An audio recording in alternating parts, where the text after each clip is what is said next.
First rail's complete. A little twisty, but she squared up okay once I put those timber screws in.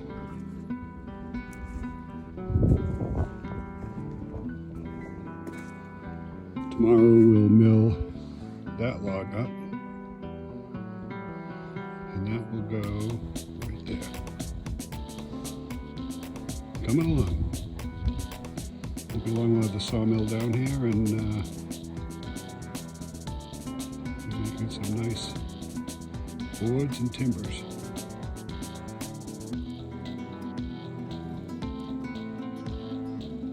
LifeInTN. Thanks for watching.